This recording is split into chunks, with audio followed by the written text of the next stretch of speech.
شروع اللہ پاک کے بابرکت نام سے جس کے قبضے میں ہم سب کی جان ہے. لاکھوں درود و سلام حضرت محمد صلی اللہ علیہ وآلہ وسلم اور ان کی آل پر جو دو جہانوں کے لیے رحمت للعالمین بن کر آئے.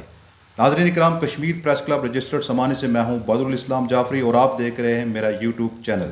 آج ہے 15 شعبان المعظم. آج کی رات شب برات کی عظیم رات ہے. آج خاص رحمتوں اور برکتوں کا نزول رب تعالیٰ کی طرف سے ہوتا ہے. اسی رات کی فضیلت جاننے کے لیے ہمارے ساتھ قاری طیب نواز، علامہ قاری طیب نواز صاحب ہمارے ساتھ موجود ہیں. ان سے گفتگو کریں گے آج کی اس عظیم رات کے حوالے سے. قاری صاحب خوش آمدید کہیں گے. آج رب تعالیٰ کی خصوصی عنایت تمام اہل اسلام پر، تمام مسلمانوں پر، دنیا جہاں میں بھی مسلمان جہاں بھی آباد ہیں ان کے لیے خصوصی رات ہے. آج کی رات کے حوالے سے بتائیے گا، اس کی فضیلت کے حوالے سے بتائیے گا. بسم اللہ الرحمن الرحیم. الصلاۃ والسلام علیک یا سیدی یا رسول اللہ وعلی آلک و اصحابک یا سیدی یا حبیب اللہ. شاہ صاحب، میں آپ کا بہت شکر گزار ہوں. آج آپ نے موقع عنایت کیا.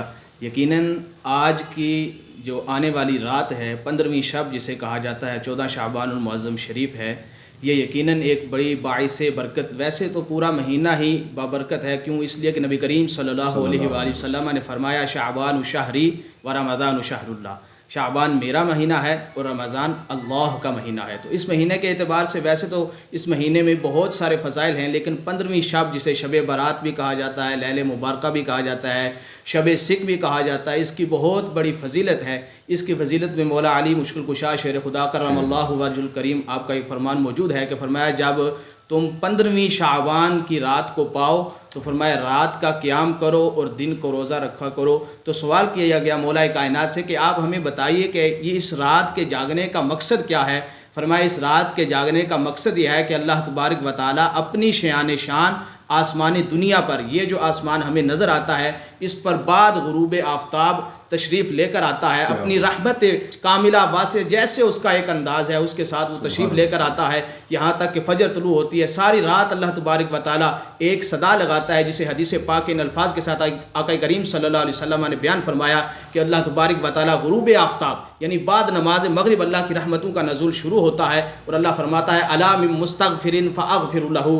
ہے کوئی بخشش طلب کرنے والا آج کی رات میں اس کی بخشش کر دوں. الا من مسترزق فارزق له. ہے کوئی رزق کی تلاش کرنے والا، رزق کو طلب کرنے والا، میں اسے رزق عطا کر دوں. الا قضا و قضا. اسی طرح ساری رات صدا ہوتی رہتی ہے. فرمایا حتی یطلع الفجر، یہاں تک کہ فرمایا فجر طلوع ہوتی ہے تو پھر یہ سلسلہ رحمت جو ہے وہ ختم ہو جاتا ہے. اس کے بارے میں آقا کریم صلی اللہ علیہ وسلم نے فرمایا کہ آج کی رات جو ہے اس کے اندر اللہ تبارک و تعالیٰ اتنی رحمتوں کا نزول فرماتا ہے. فرمایا حضور نبی کریم صلی اللہ علیہ وسلم نے فرمایا کہ بنی کلب کے قبیلہ کی بکریوں کے بالوں کے برابر سے زیادہ بھی اللہ تبارک و تعالیٰ اس رات گنہگاروں کی بخشش و مغفرت فرمایا خوش قسمت ہے وہ انسان کہ جسے شب برات نصیب ہوتی ہے اور وہ اپنے پاک پروردگار کی بارگاہ میں اپنے سجدے کو سر زمین پر رکھ کر اس کی بارگاہ میں توبہ کو حاصل کر لیتا ہے. اور فرمایا بدبخت ہے وہ انسان جسے یہ رات نصیب ہو اور وہ اللہ کے حضور حاضر ہو کر اپنے گناہوں کی بخشش و طلب نہ کر سکے. اس کی بڑی فضیلت ہے. اس کے حوالہ سے روضۃ الافکار کے اندر ایک حوالہ موجود ہے کہ حضرت عیسیٰ علیہ السلام کے بارے میں آتا ہے کہ وہ ایک دفعہ ایک پہاڑ پر تشریف لے کر گئے. پہاڑ پر جب آپ تشریف لے کر گئے نا تو آپ کو ایک پتھر بڑا خوبصورت لگا. جب وہ پتھر بڑا خوبصورت تھا تو آپ نے اللہ کی بارگاہ میں عرض کیا مالک کتنا خوبصورت اس کو تو نے بنایا ہے. فرمایا اے عیسیٰ کیا تمہیں میں اس سے بھی عجیب چیز نہ دکھاؤں؟ تو عرض کیا مالک کیوں نہیں؟ فرمایا یہ دیکھو. آپ نے پتھر کو حکم ہوا اللہ کی طرف سے، وہ پتھر شک ہوا، اس میں سے ایک بزرگ نمودار ہوئے، ان کے ہاتھ میں سبز رنگ کا عصا ہے اور وہ بزرگ نکلے. تو ان سے حضرت عیسیٰ علیہ السلام نے سوال کیا کہ تم اللہ کی عبادت کتنے عرصے سے اس میں رہ کر رہے ہو؟ تو انہوں نے حضرت عیسیٰ علیہ السلام کو عرض کیا کہ میں 400 سال سے اس پتھر میں رہ کر اپنے رب کی عبادت کر رہا ہوں. تو حضرت عیسیٰ علیہ السلام نے کہا یا اللہ پھر تو نے اس سے افضل تو مخلوق کوئی بنائی ہی نہیں ہوگی. لیکن حضرت عیسیٰ علیہ السلام کا اتنا عرض کرنا تھا. مالک نے فرمایا عیسیٰ علیہ السلام تم اس کی عبادت پر رشک کرتے ہو. فرمایا میرا آخری محبوب، آخری نبی جو آخری خاتم النبیین صلی اللہ علیہ وسلم ہے، فرمایا ان کی امت جب ماہ شعبان کی 15ویں شب کی رات کو پائے اور فرمایا جو 2 رکعت نماز نفل ادا کرے گا، فرمایا اس بزرگ کی 400 سال کی عبادت کا ثواب ایک طرف 2 رکعت کی نماز نفل کا ثواب اللہ فرماتا ہے میں اس سے بھی بڑھ کر عطا فرماتا ہوں. تو شاہ صاحب یہ اتنی عظیم رات ہے. اس رات کے اندر ہمیں استغفار کرنا چاہیے. اس کے اندر چند ایسے اشخاص ہیں جن حدیث پاک کی روشنی میں عرض کرتا چلوں کہ جن میں حضور نبی کریم صلی اللہ علیہ وسلم نے فرمایا کہ جن کی بخشش نہیں ہوگی. سب سے پہلے آقا کریم صلی اللہ علیہ وسلم نے فرمایا کہ مشرک کی آج کی رات بخشش نہیں ہے. اس کے بعد فرمایا مشاہن جو جادوگر ہے, جادو کرنے والا ہے, جادو کروانے والا ہے, اس میں دونوں آتے ہیں, فرمایا اس کی بخشش نہیں ہے. اور تیسرا فرمایا کہ قطع رحمی, صلہ رحمی, کیونکہ اپنے رشتہ داروں سے جو تعلق توڑ دیتا ہے بلا وجہ دنیا کے مطلب کے لیے, جو حضور نبی کریم صلی اللہ علیہ وسلم کا ویسے حدیث پاک فرمایا کہ ایک مسلمان کو دوسرے مسلمان سے 3 دن سے زائد ناراض نہیں رہنا چاہیے.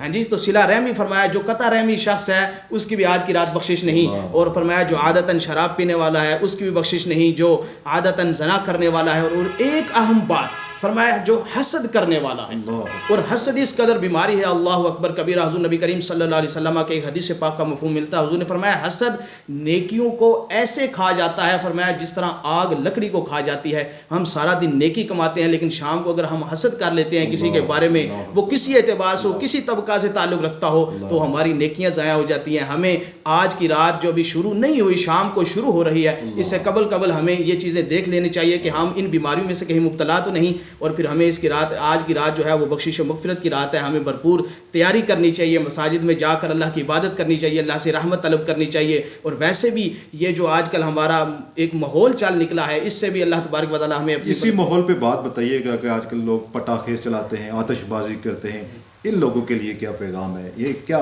کس طرف ہم جا رہے ہیں؟ جی شاہ صاحب بہت شکریہ آپ کے اس سوال کا. آپ نے اہم مسئلے کی طرف توجہ مبذول کرائی, اللہ آپ کو جزائے خیر عطا فرمائے. یہ جو پٹاخے اور شرریوں کا ماحول ہے, یہ میں نے آگے بھی جمعۃ المبارک کے موقع پر عرض کیا تھا کہ یہ مسلمانوں کی رسم نہیں ہے, یہ ہنود کی رسم ہے. انہوں نے اس کو ایجاد کیا محض اس لیے کہ آج کی رات اللہ رحمت فرمائے گا, آج کی رات اللہ بخشش فرمائے گا ہر اس شخص کی جو اپنی پاک پروردگار کی بارگاہ میں رحمت اور بخشش طلب کرے گا.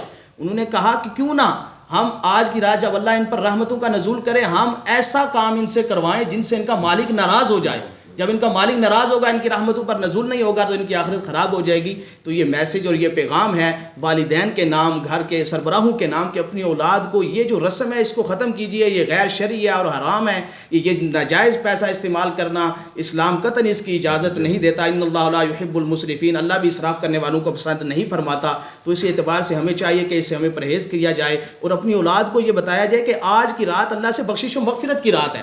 آج کی رات شلے پٹاخیاں نہیں چلانے چاہیے. اس پر ہمیں پابندی بھی عائد جو ہوتی ہے ہماری حکومت کی طرف سے, یہ بھی ایک اچھا احسن عمل ہے, اور ہمیں اس پر عمل کرنا چاہیے. اور ہم سب کو اللہ تبارک و تعالیٰ آج کی رات بخشش و مغفرت فرمائے. ہم سب کی دعا بھی کیجیے, اور بالخصوص آج کی رات مقبوضہ کشمیر کے مسلمانوں کے لیے بھی, جہاں آپ اپنے لیے دعاؤں کا اہتمام کریں, وہاں ان مسلمان بھائیوں کے لیے بھی اور آزادی, اللہ تبارک و تعالیٰ ان کو آزادی ان کا مقدر فرمائے. ترکی اور شام کے زلزلہ متاثرین کے لیے بھی دعا کیجیے. پوری امت مسلمہ کے لیے آپ اپنی دعاؤں میں ہمیں بھی یاد رکھیے, ہم بھی آپ کو اپنی دعاؤں میں یاد رکھیں گے. دعا کرتے ہیں پاک پروردگار آج کی مخصوص گھڑیاں جو ہیں, جو چاند گھنٹوں کی بنتی ہیں, اللہ ہمیں ان سے مستفیض ہونے کی توفیق عطا فرمائے. خاص رحمتوں اور برکتوں کا نزول آج کی رات کو رب تعالیٰ کی طرف سے ہوتا ہے. قاری طیب نواز صاحب سے ہماری گفتگو ہوئی. 15ویں شعبان المعظم کی 15ویں جو برکتوں والی رات ہے, اس رات کے حوالے سے بات ہوئی. کوشش کیجئے گا تمام حضرات جہاں تک ہماری آواز جا رہی ہے, آج کی رات کی سعادتیں زیادہ سے زیادہ حاصل کیجئے گا. اور جو دعا کی ہے انہوں نے خصوصی طور پر مقبوضہ کشمیر کے مظلوم مسلمانوں کے حوالے سے, وہ اللہ پاک قبول کرتے ہوئے ریاست جموں کشمیر کو آزادی دے. تمام امت مسلمہ پر خصوصی کرم کرتے ہوئے کل کائنات پر اپنا خصوصی کرم کرے. اللہ حافظ.